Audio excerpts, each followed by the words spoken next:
मोर्जेबरोबर पेडण्याचे नाव व्हड करपी संगीतकार शिवानंद दाभोलकर आणि स्नेहल गुरव कारखानीस हेंचो धारगळकारांनी काल भोवमान केलो। तेचबरोबर ह्या दोनय कलाकारांचे प्रतिभेची ताकद आणि प्रतिमेची प्रचिती हाडून दिवपी जय भवानी ह्या इतिहासीक नाटकाचे सादरीकरण हो दूध साखरेचो योग जावन रावलो। पेडणे महाल नाटक मोगी तेतून इतिहासीक नाटकांचेर पेडणेकारांचो चडच मोग। शिवाजी महाराज हो त्यांचो आदर्श राजा। नाटकांच्या रूपान धारगळ दाडाची वाडीच्या कलाकारांनी छत्रपतींक नाटकाच्या रूपान मानाचो मुजरो केलो। आयतारच्यान हांगा नाट्य महोत्सव चालू आसा। विविध धर्मीक कार्यावळी जाल्यात। आयतारा सांजी जोडवी समर्पण जालें, सोमारा दशावतारी नाट्य प्रयोग जालो आणि मंगळारा राती कडेन देवस्थान आणि ग्रामस्थांचे वतीन मोर्जेचो अष्टताशी संगीतकार शिवानंद दाभोलकर आणि युवा प्रतिभा स्नेहल गुरव कारखानीस हेंचो भोवमान घडोवन हाडलो। रत्नागिरीचे राज्य संगीत नाट्य सर्तीत दोगांनी संगीत आणि गायना खातीर पयली इनामां जोडून गोंयचें नांव व्हड केलां।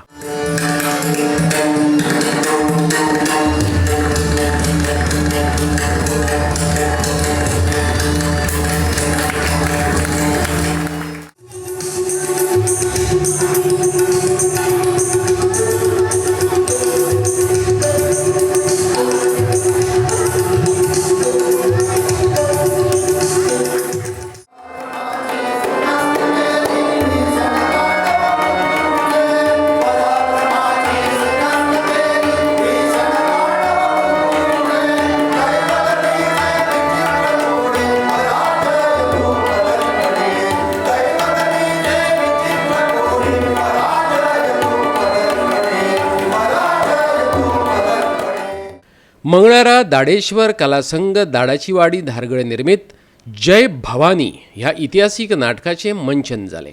दिग्दर्शन ज्येष्ठ रंगकर्मी रामदास परब, संगीत दिग्दर्शन शिवानंद दाभोलकर, तालसंगत तुळशीदास परब, नेपथ्य असनोडच्या दीपज्योती रंगमंचाचे असले। मनाचेर मोनेळ घालपी शिवानंद दाभोलकराची पदां, स्नेहल गुरवाचो प्रभावी गद्य आणि पद्य आविष्कार, उत्कृष्ट दिग्दर्शन आणि वीररसातलो अभिनय ह्या सगळ्या तंत्रीक गजालींक बरो सांगत दिल्ल्यान नाटक खूबच रंगले।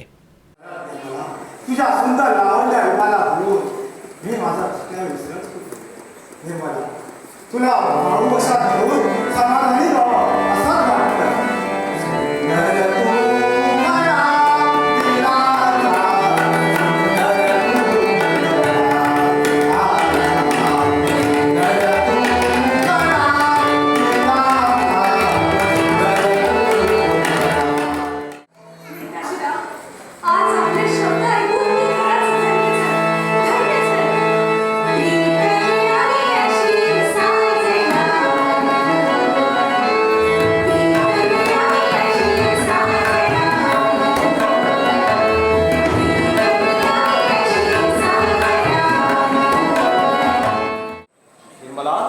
तू सुद्धा त्या देशद्रोही बाजी घोरपड्याच्या जाळ्यात फसून जाऊ नकोस आणि तुझ्या त्या बापालाही सांग बाजी घोरपड्याच्या जाळ्यात फसून जाऊ नकोस म्हणून।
गोवा 365 खातीर धारगळ पेडणेच्यान जवाहर बर्वे।